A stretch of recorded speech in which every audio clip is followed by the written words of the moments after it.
మహాభారతంలో అత్యంత విషాదకరమైన మరియు గొప్ప పాత్రల్లో ఒకడు. జన్మతో రాజకుమారుడు, కానీ జీవితమంతా సూతపుత్రుడిగా అవమానాలు ఎదుర్కొన్నాడు. అతని తల్లి కుంతి, కానీ ఆ నిజం అతనికి చాలా ఆలస్యంగా తెలిసింది. అపారమైన ప్రతిభ, అద్భుతమైన ధనుర్విద్య అయినా సమాజం అతన్ని తక్కువగానే చూసింది.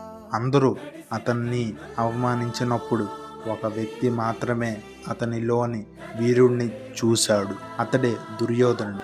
దుర్యోధనుడి స్నేహం కోసం అతడి ప్రాణాన్ని కూడా పణంగా పెట్టాడు. అతడి పేరు దానవేర శూర కర్ణుడు. అడిగిన వారికి ఎప్పుడూ లేదనలేదు.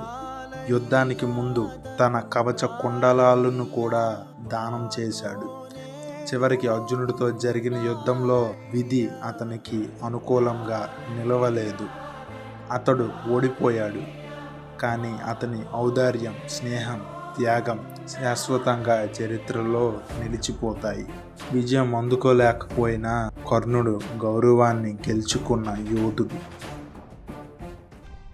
తన పేరు చరిత్ర మర్చిపోదు.